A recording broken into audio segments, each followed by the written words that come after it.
We're the United States of America, the country that has developed the most advanced technology in the world.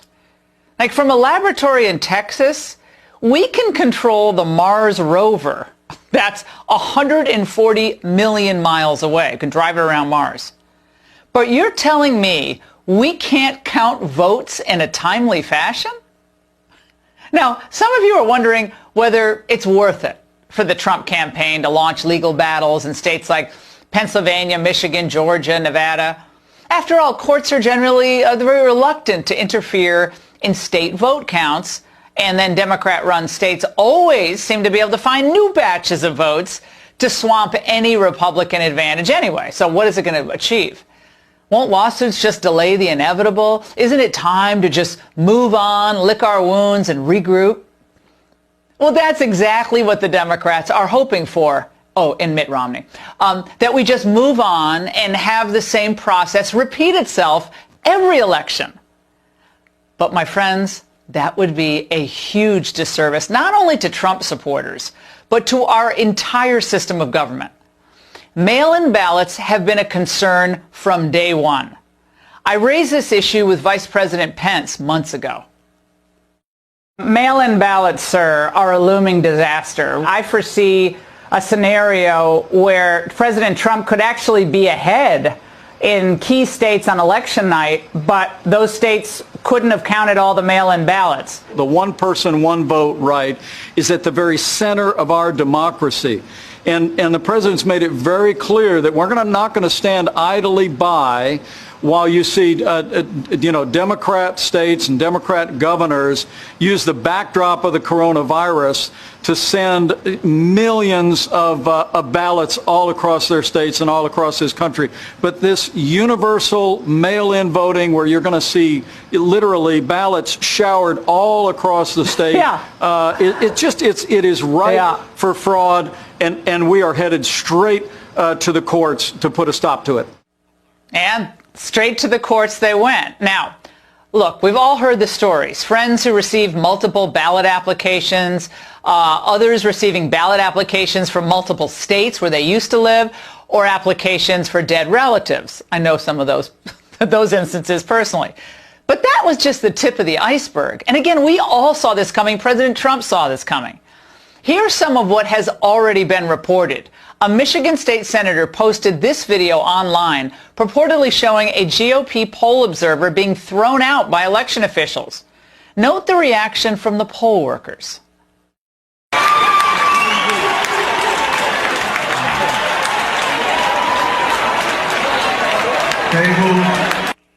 They're cheering. No concern there, right? Cheering every time we have someone escorted out of the room who's supposed to be watching what's going on. Likewise, Philadelphia's city attorney, an avowed anti-Trumper, refused to comply with a court order presented to her by Trump's legal team. I don't understand what needs to be evaluated. As soon as we can.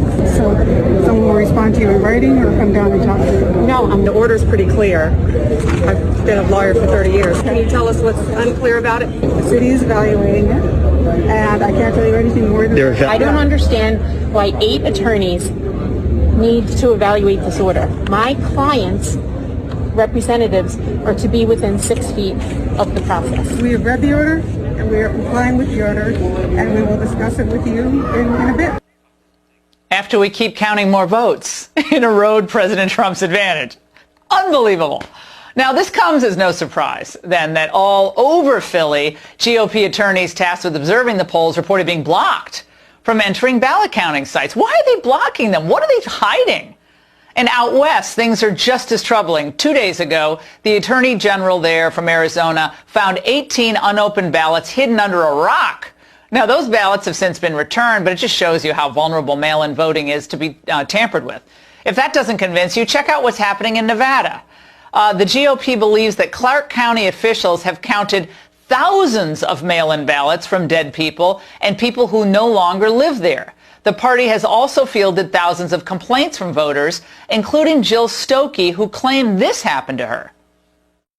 In years past, I always voted in person. This time, they mailed out the ballot, and somebody took my ballot.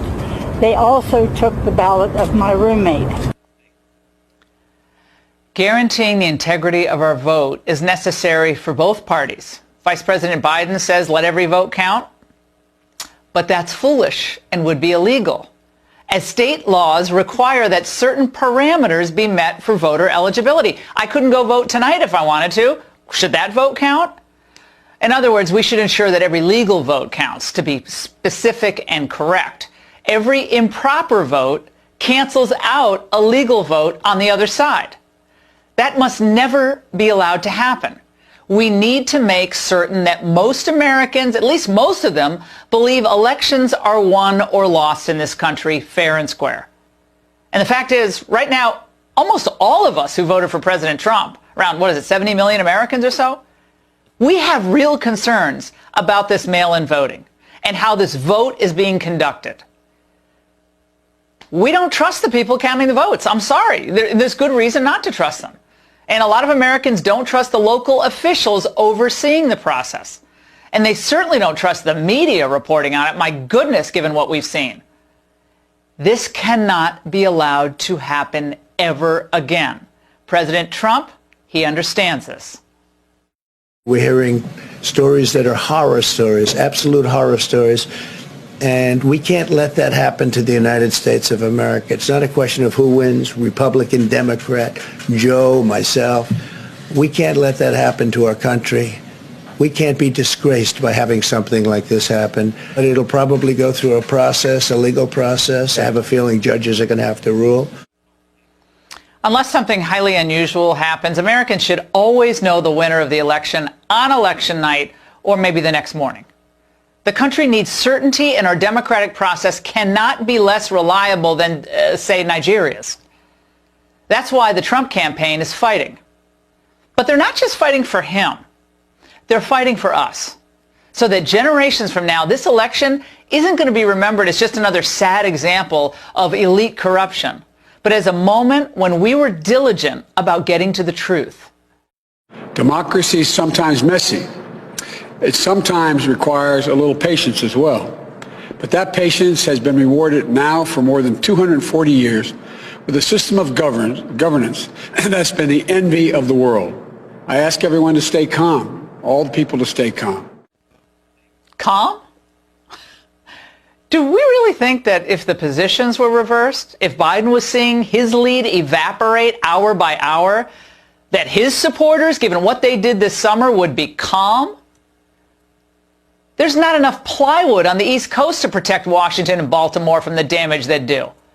So spare me, Mr. Vice President. Conservatives don't rush into the streets to fight. We're simply asking for an impartial review of what's happening. And frankly, that's our right. Frankly, it's our duty.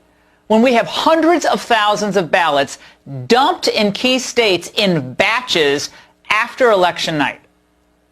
President Trump received more votes than any Republican presidential candidate in history, and he attracted the highest turnout among non-white voters in 60 years. Now, he was able to do this not because he gave in and gave up when the going got tough, but because he knew how to fight for first principles. It's about time we had a Republican who knew how to fight. He stood up for working-class Americans instead of selling them out to multinational interests. And now, it's our turn to stand up for him. Conservative and GOP leaders need to rally to his side. It's beginning to happen. I'm glad to see it. The American people need to make their voices heard as well. It's not just the future of one party that's at stake, but the future of our republic.